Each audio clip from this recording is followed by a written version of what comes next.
In this episode of the Locked On NBA Big Board podcast, my co-host Leif Thulin is here to drop off his latest. Is it a mock draft or a big board? I got a big board for you guys. All right. He's going to drop off his latest big board after the NBA Combine.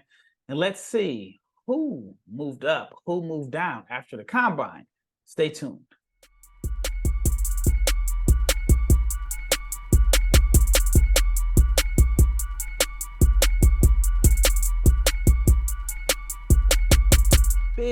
Big shout out to each and every person that has made the Locked On NBA Big Board podcast your first listen of the day. And this episode is brought to you by Game Time. So download the Game Time app, create an account, and use Locked On NBA for $20 off your first purchase.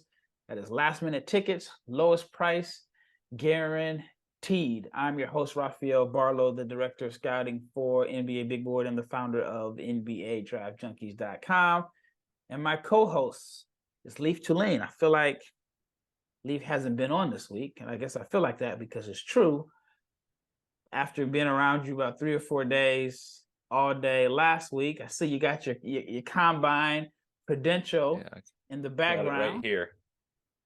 And your Locked On shirt, for those on YouTube, you can see Leif is representing. All right, so the NBA Combine. It was a great experience for you, and we've probably talked about it on Locked On Jazz. You've been hosting Locked On Jazz this week. You're filling in. You got big shoes to fill. How's that been for you?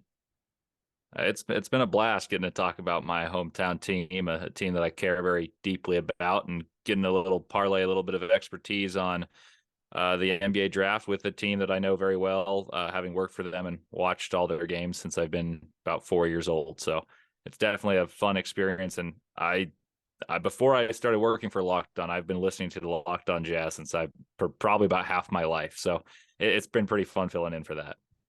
That's pretty cool. So I just was on the Locked On Jazz. We did an episode, I don't know, about 20 minutes ago. And Leif was in the driver's seat. Now I'm back in the driver's seat. Being a passenger is actually pretty fun. Having someone have to lead all the questions. But all right, they don't want to hear anything about that. Everybody wants to hear about your latest big board. Like I said, I didn't know if it was a big board or a mock draft. I knew that you had updated something.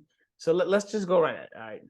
Any surprises at number one on your big board? I mean, no, that's that spot's remained unchanged, and most people have kind of gone back and forth with like two through four. I've stayed pretty consistent with my top four throughout the year. All right. So who is number two on your big board? Scoot Henderson. I know he didn't play in front of us at the Combine, and he didn't play great or much at all towards the end of the year at the G League Ignite. I just saw a tape that you can't teach at the beginning of the year. You watch him play against Victor Wembanyama, which is as good as a competition as you're going to see. And in that first game, he looked phenomenal. And you watch him just get to spaces and do things guards in recent draft classes haven't been able to do. And so even though I was as high on Brandon Miller and I remain high on Amen Thompson, I just think he's kind of approached an untouchable spot at 2 because I don't think they have the traits and the skill accumulation that Scoot Henderson does. Do you think he still goes number 2 in the draft? I'm less certain of that. I think he should, for what it's worth. I just don't know what Charlotte's going to do. Yeah, I have reported on my newsletter that I heard that Charlotte is open to moving back in the draft. And this is just my opinion on it. This is 100% my opinion. So somebody may listen to it and then turn it into a tweet. I wonder if Charlotte is concerned about the PR that would come with Brandon Miller and bringing Miles Bridges back. I think those two would be fine together. But I wonder, is it a situation where, Miles Bridges had his, this domestic violence issue, sat out, cost him a whole season. And then, there are some people that still are giving Brandon Miller a hard time for a situation that he has been cleared of. So I wonder, for Michael Jordan, who's looking to sell the team, is it a situation where he may pass on Miller out of fear of the PR? What are your thoughts on that? I mean, that's a rational fear. I don't know if that's something behind the scenes that they're truly considering, but I think they have to. I'm not sure. Should they take someone other than Brandon Miller, aka Scoot Henderson? I bet it's more reliant on basketball than it is the PR, but I'm sure that goes into some of the decision making, and maybe that does factor into some of the trade rumors. It's not a pretty look by any means, but I think they've got to have their focus on the basketball players. And I don't mean that in a callous way. I just think that is a franchise that has kind of struggled. I mean, quite frankly, the Charlotte Hornets or the Bobcats back in the day, they've never even made an Eastern Conference Finals appearance. If that's a little tidbit for you guys, this is a team that needs to focus on basketball, and they have the opportunity to get a guy who can be a star in the NBA. So I don't think that they should let the PR dictate where they pick, but I would say that has to factor into the way they represent their team on an outward image front. Yeah, a year ago, Charlotte was 43-39. I think, if I'm not mistaken, if you look at Luka's first 2 years, him and LaMelo Ball had pretty much identical records. The problem was Luka made it to the playoffs, and I think the East, Melo just like they had those two terrible play-in games, and then I mean, just last summer was an absolute disaster for Charlotte. I actually do think the PR plays a little bit of a factor. I even think that the PR plays a role in these organizations firing coaches so fast. I mean, despite winning, I mean, you think about it, like Frank Vogel won, but nobody ever thought he was a good coach. I mean, when the Bucks lost, despite Bud winning, it just seemed like the fans are on his neck, and that it just seemed like the fans and PR. And I actually talked to a former NBA GM at the combine, and he mentioned that he, and I mean, he has a really good success record. I mean, with a couple of teams, but he mentioned that trying to think of the best way to word this. But anyway, he mentioned that because of the way like the fans and the media have portrayed him, his name is considered more so of a negative. His failures are broadcasted more than his wins. And he mentioned like, oh, if you know a network named me as a finalist for an open GM job, the perception would be so bad from the fans and the PR is that they wouldn't give me a shot anyway, even though I have a pretty good track record. So anyway, so I said I'll just say this. I do think PR plays somewhat of a role, and we'll see if Charlotte is going to look to pair Brandon Miller with Miles Bridges, because from what it looks like, Miles Bridges is coming back. All right, at number 3. Number 3 for me right now is Amen Thompson. I think there's a airtight margin between him and Brandon Miller, but I'll give the rationale as to why I have Amen ahead right now. I think the way that the NBA is played, you have to have a trait that is so good that differentiates you to be a superstar. For instance, you could argue, oh, what's Luka's? Like, he's not that big. He's not like that strong. He's not that fast. There's people, to me, it's positional size for Luka. And then he's got amazing feel and a million other things he's very, very good at. But for Amen Thompson, he's huge for the position he plays. And he's a first percentile athlete or 99th percentile athlete. He is in the top 1% is what I meant to say there. He's 99th percentile athlete.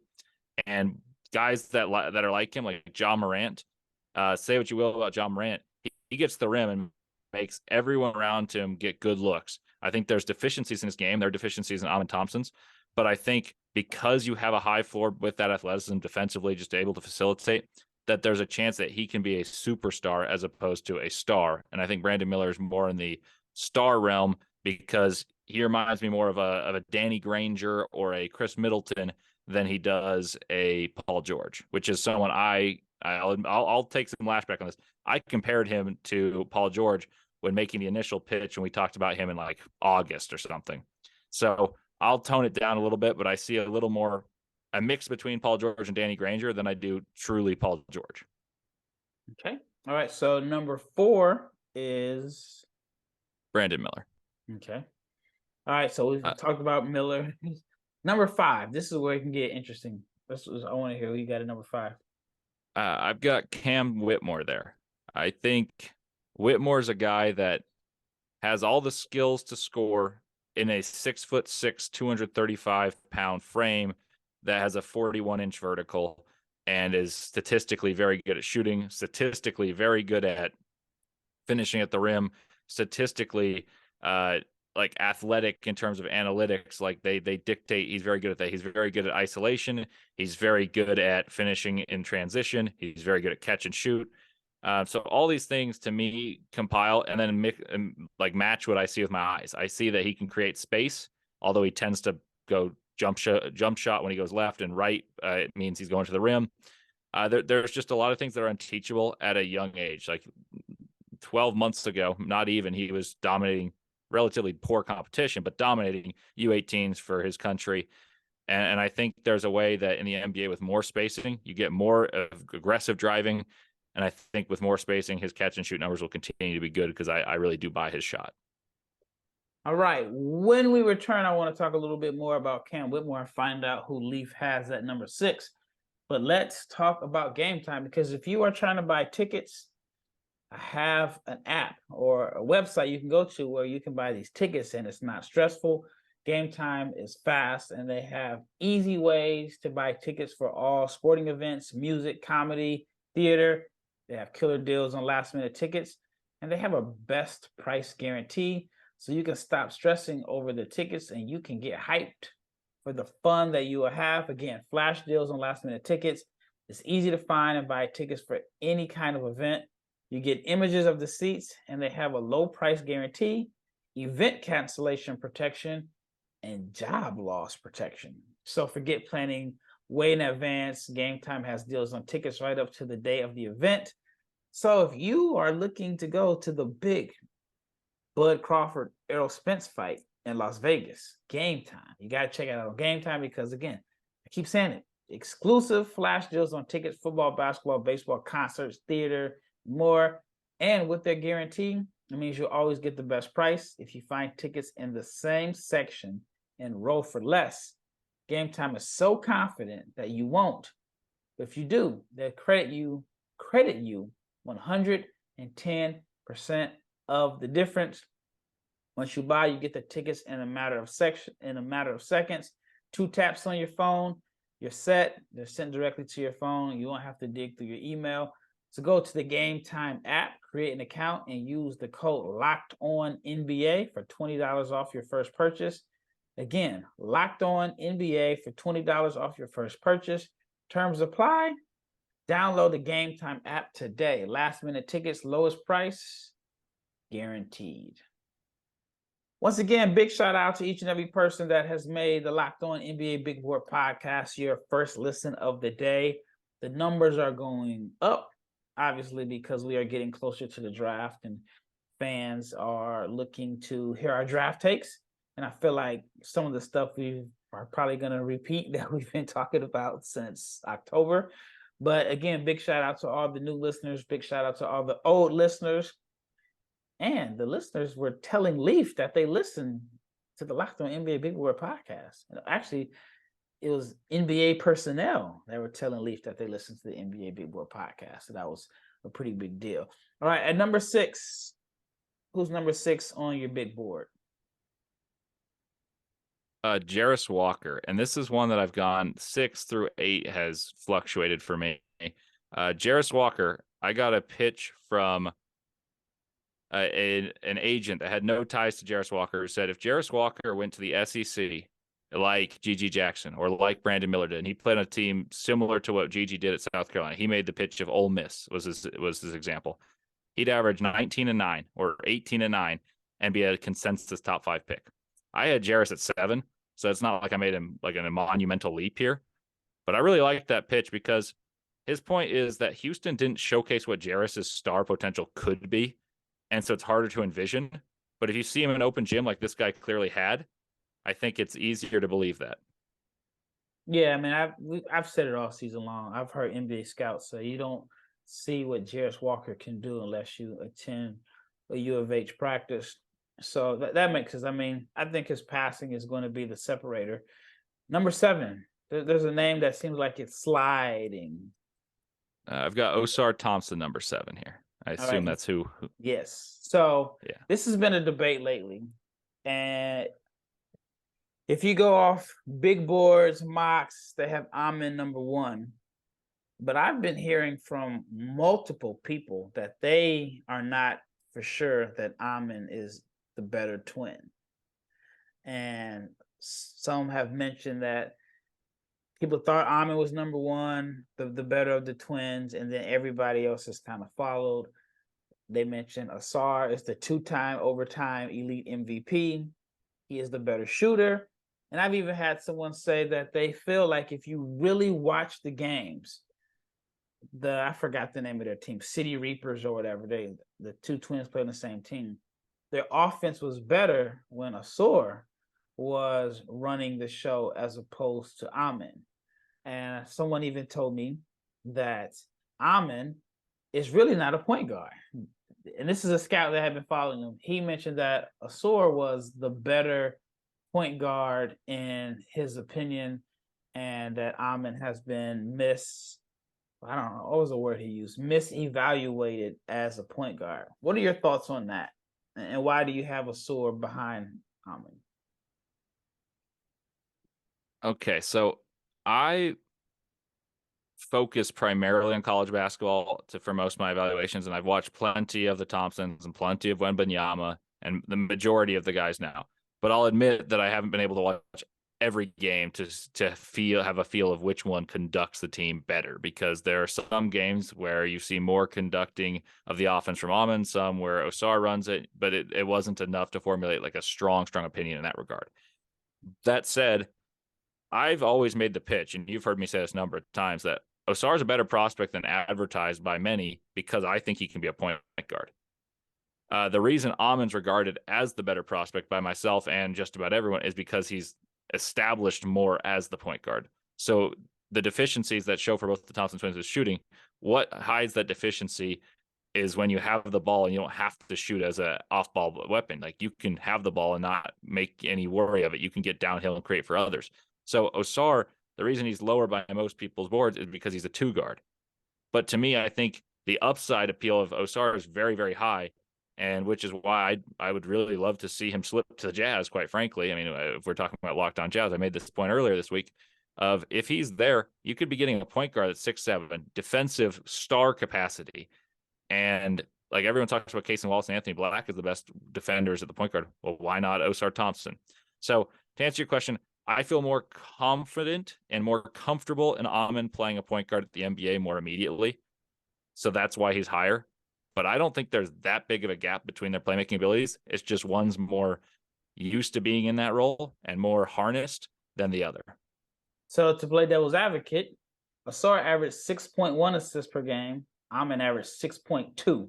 So if it's just a few assists short, despite not having the ball as much in his hands, does that count for anything? I think it means he's got playmaking instincts. I think to contextualize that, a lot of it's in the open court. So I think he's got less repetitions in the half court. But you're talking to someone who thinks he's a point guard. So I'm an easy sell. I think teams might be more careful saying, well, he doesn't have much point guard experience. He's always played with his brother who's been the point guard. So I could see why they're reluctant to do so when there's a lot banking on it. But me personally, I'm all aboard the play him at point guard and see what happens train. Yeah, I mean, it's interesting. Again, he's considered the better shooter. He's won the MVP twice. He hit the biggest shots, but yet people don't think he's the better twin of the two. All right, who is number 8 on your big board? Number 8 for me is Casey Wallace. He's someone that I think has very few deficiencies in his game. I think his strengths could be even further capitalized on at the NBA level, as you see from a lot of Kentucky guards. I think he's learning to play the point guard, so that's actually an upside thing. I think he's a really good defensive point of attack guy. My one concern I came away with from the combine is, this, when we are walking by there's a lot of people around. And some of them you're like, wow, he's bigger than I thought. Well, Cason Wallace, according to my eyes, and I'm about 6 foot, maybe without shoes, probably 6'1" with shoes. Cason Wallace didn't appear too much taller than me. And so for the billing of a big guard, I was a little bit worried. But from a basketball perspective, I like everything there is to offer. And that's what I actually value. But I just think that I'm not much of a measurables person. I don't really care unless someone's got like an enormous wingspan. But I would say that put me a little more cautious about picking him as a guy to be a 2-guard defender. That made me a little more cautious than saying like, oh, he's Marcus Smart, because Marcus Smart's a big guy to me. How tall are you? I'd say I'm 6 foot 6'1" with shoes. Cason measured at 6. I think he measured at 6'2.5" without shoes. Yeah, my eyes weren't lying. I wasn't making up my height. Rafael and I hung out all week and we played some ball. I'm not trying to add on inches here. 6'8.5" wingspan. That was his wingspan. No, and I buy that. And that matters more to me than the height. The reason I bring up the other thing is not to be like, oh, I was there, he's not that big. It's that in today's NBA, there's value for size at positions. And I mentioned that as like, that's your your trait. What's your strength? The reason that I've cared about this specifically from a Jazz perspective, as I've hosted Locked On Jazz this past week, is the Jazz have talked about all along that they want Colin Sexton to play 2-guard off the bench or as a starter. And if he's starting, you need to have some size next to him, or you're going to run into the same issue the Jazz ran into for years of Mike Conley and Donovan Mitchell. Even though Donovan Mitchell had a 6'10" wingspan, he was 6'1". Yeah. So I think that was my concern as opposed to him as a player. That was more of a fit thing. But I think it's good to educate people that expect him to be a 6'4" powerhouse like Marcus Smart is. But from a basketball player perspective, I'm all aboard what he does well. I think he's going to be a better shooter in the NBA. I think he's going to get to space, punish drop coverage from the mid-range, and be a good point of attack defender. Yeah, I saw an article. A couple people sent it to me. And I guess some people know that I know Cason. And they were asking about another article that was written about concerns about his back, saying he has a bad back. So I went straight to the source. Well, I didn't talk to Cason. I talked to his dad. And his dad said there are no issues with his back. His back is totally fine. He had back spasms one game, but somehow it kind of got blown out that his medicals could be a concern because they thought he had a bad back. So I just kind of wanted to address that. All right, number 9. Who is number 9 on your big board? Number 9 for me is Taylor Hendricks. And this is someone that I've gone back and forth. He's kind of fluctuated for me from 9 through 12. And I haven't watched any new film to make myself reevaluate, but I just got it differently. I think there's value to being a superstar in your role around there. I recently looked at the last 10 9 picks, and the best player, in my opinion, is Jeremy Sohan. And like that made me realize, okay, maybe you're not getting a star here. And 9 is an adequate spot for a guy like Taylor Hendricks, who I don't foresee ever being a star, but someone who can star in his role and really elevate a team to winning a playoff series, winning multiple playoff series. And I think he's going to shoot well in the NBA. I think he's going to be a good defender in the NBA, but I don't think he's got the on-ball potential himself, which is something I typically like to put in my top players. So he's been one of the guys that's moved up, and it hasn't been from watching anything new. It's just a different perspective that I've adopted after talking to a lot of NBA people, yourself, Richard, and many other people at the Combine. And I think at the moment I'm sold on that as the logic that means he can be a top 10 pick, and I will have no qualms with it. All right. If you look at those lists of the past drafts, what number a guy was selected at, it can be pretty depressing, because I actually did one today. I'm a Blazers fan, and they were talking about the Blazers number 3 pick for Siakam, and somebody was like, "Oh, he would be a terrible." Basically, saying Siakam isn't worth the number 3 pick. So I went and pulled up the past 3 picks from like the last 10 or so years. I mean, there's some wins on there like Luka, Tatum, Jaylen Brown, Embiid, Bill, but there are also some names in there like Derek Favors, Enes Kanter, Otto Porter, Jahlil Okafor. RJ Barrett. RJ Barrett's going to be good. I think he's going to make an all-star. LaMelo, he's already an all-star. Evan Mobley's going to be an all-star. Jabari Smith.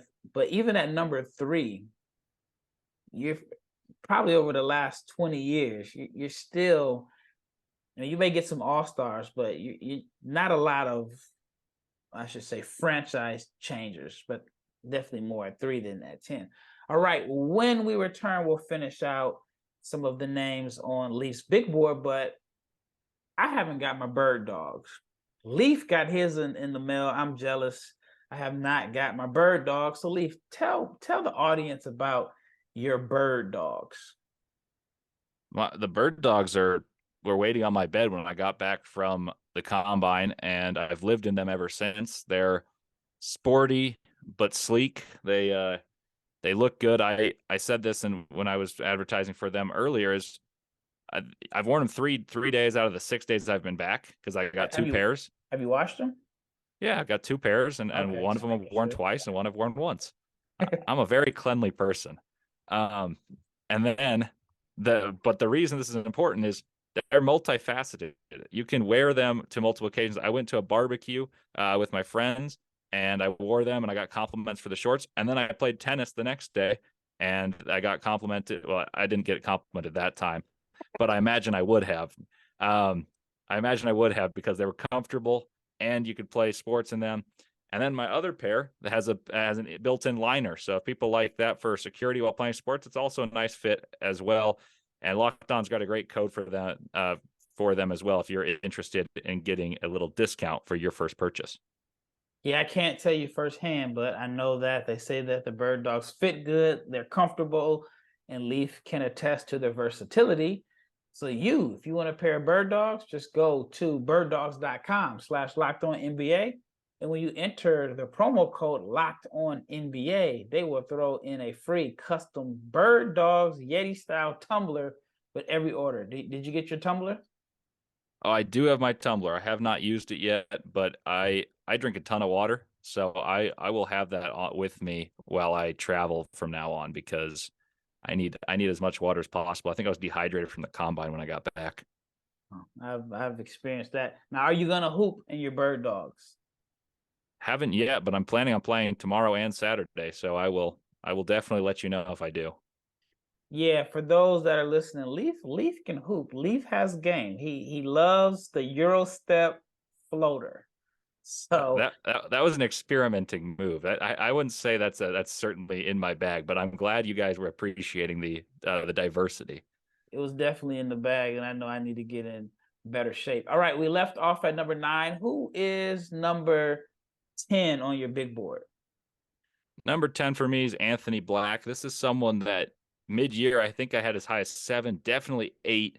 And the reason he's falling for me is I think what the last impression I got from him, and I watched Arkansas probably 17 times live, just because I love college basketball, and I've seen them since watching film, is that Anthony Black does what he does well, very well, and getting to the rim and relentlessly pressuring the ball while on defense. But I didn't see much growth throughout the year of his intermediate game. And it was not for lack of attempts. It was that he struggled doing it. But I like the fact he kept trying. As I saw players around his range, I thought they improved their game throughout the season. I thought Casey Wallace got to his spots more so and hit those shots. So players like him have moved up, whereas Anthony Black kind of plateaued to me. But I will give some context and a bit of a caveat here, is that I don't love the fact that Anthony Black is getting penalized for his poor shooting and his lack of assist numbers and lack of finishing, because if you watched Arkansas, they had absolutely no spacing. And he was the reason for any good shots that they got. So I think numbers aren't very kind to him. And watching him, there's context that if you can envision an NBA game where he can score, I'll admit I have a bit of a concern about his jump shot still, because it's low and it's a bit slower. But I saw a video yesterday of him working out, and it looked a little bit different. So I'm going to have to analyze that a little further before I see if I truly buy it. But there's the holistic approach with Anthony Black. All right, we've got through with your top 10. And for the sake of time, we won't have time to go over all 150 guys that you have on your big board. I know you have a pretty extensive big board. Since the lottery, who has been or who are some of the biggest risers since the lottery and why? I wouldn't say anyone took an enormous leap for me. I think one that in my mind has risen the most is Jarris Walker. Okay. And I mentioned him earlier. But then, I mean, he only moved up a spot or two, but I can envision it better after speaking with that agent. And one guy that I've moved up a lot, and this has been a process a long time coming for me, was Leonard Miller. I had him creeping into the near my lottery. Now he's firmly in there. He's at 13 right now. And I just can't see a way where he's not an impactful player. And I think he's got more potential than many people believe that a guy who is more of a rebounder and runner is, just because what he was billed as last year was a guy who's a tall guard. And so I believe that versatility and that level of production against professionals at 19 years old is hard to say he won't succeed at the NBA. All right, I'm gonna run off a few names, and I want you to tell me where you have them. One guy that I have not heard hardly anything about, and I don't even remember seeing him at the combine, was Bryce Sensabaugh. Did you see him at all? I never saw him. He, for me, is at number 18. He's fluctuated between 16 and 20 for most of the year for me. I like the way he gets to spots. I like the way he scores, but he does it in an unconventional fashion that I sometimes have to be very imaginative to think of a way for him to do that for an NBA team. Like the team would have to be catered for him. Last year, you'll remember I didn't love Johnny Davis because I didn't think he scored in a way that is conducive to the NBA. But I did like Malachi Branham to a degree. And I think he's towing a line that Branham towed, who was his predecessor at Ohio State, where he scores in an old school way, and you have to find the right team for it. So I have my tempered expectations for Sensabaugh in that way. But I think Sensabaugh is a better athlete than Branham. He just needs to lose a little bit of weight and use and kind of score shooting threes more than he likes to go to his post and mid-range game, as much as it is pretty and refreshing to see that kind of different game in the NBA. But in his defense, he shot 40% from three. And it was some of his shots were difficult shots off the dribble. So I think for him, the transition won't be as difficult because he can shoot. I was concerned about Branham because I felt like he just rarely took any threes. But I think with Sensabaugh, the transition shouldn't be as bad. But I don't want to say that he wasn't at the combine. I just don't remember seeing him. Richard said he didn't see him. I'd have to look and see if he even tested. And the first thing that comes to mind if he wasn't there was, I know there's some concerns about, he didn't measure, he didn't test or do anything. There are some concerns about, he had some previous knee injuries. I wonder if that played a role in him really not doing much at the combine. All right, let's see. Jet Howard. Where do you have Jet Howard on your big board? Jet Howard's at number 27 for me right now. Okay. Is he the guy that you're probably lower on than the consensus? I would say that guy is probably Grady Dick is the one they see my big board are arguing with me.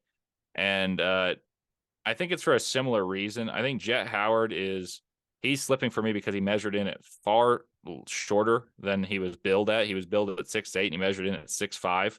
So part of his appeal is being a big shooter of the ilk of like Michael Porter Jr., for lack of a perfect comparison. That's just kind of the ilk that he was billed as being. He also struggled to defend, rebound, and wasn't particularly laterally quick. And I've heard he's might be having some ankle concerns. Yep. So that it's partially health and partially just the archetype of player is different than what I envisioned. If he's more of a guard than a 3 or even a 4's height, I think that makes his upside a little more limited. As for Grady Dick, if people are going to get on me on this, I've got him 19th on my board. And I've said this before. I like when players have upside and versatility to their game. I think he is not a good defender. I think he's a very good shooter, but he's not the best shooter in the class. I think that's Jordan Hawkins. Mm-hmm. I think his height is good but unspectacular. And I think there's only so many roles for him. Like, yes, he can shoot, but I think Kevin Huerter is an upside for him. I think that's closer to a ceiling than people are willing to say. And was Kevin Huerter impactful in a playoff series? No, he was played out of it. He was unable to defend. And so I think you got to be able to play two ways in today's NBA, in the same way that Isaac Okoro, someone who's excellent defensively but struggles to shoot the ball, was played off the court in his playoff series. So my rationale for both of those players is they're so limited to one specialist item that they're very good at, which is shooting, which is the hot commodity. Mm-hmm. And neither of them are as big as they were billed to be. I think there's limited upside, and I tend to be a guy who prioritizes upside as opposed to floor. Question: where did you get the Jet Howard measurements? Because according to the NBA app, he didn't measure. I think I saw it from a pro day that he measured at, but maybe it was inaccurate. I believe it was a good source, but it could have just been misinformation. So if that is the case, I apologize. But I said he was 6'5" and a half is what my one said. That makes sense. Some did it at pro days. I know he didn't do it at the NBA Combine. Well, that wraps up this episode. I mean, we'll definitely have to do another one. I mean, there's just never enough time to do a full big board. So we'll definitely have one or two more before we get to the draft. Once again, big thanks to everyone that's made the Locked On NBA Big Board podcast your first listen of the day. Hopefully everyone had a great week. And we will be back on Monday. Once again, it's Rafael Barlowe, Leif Thulin, and we are out.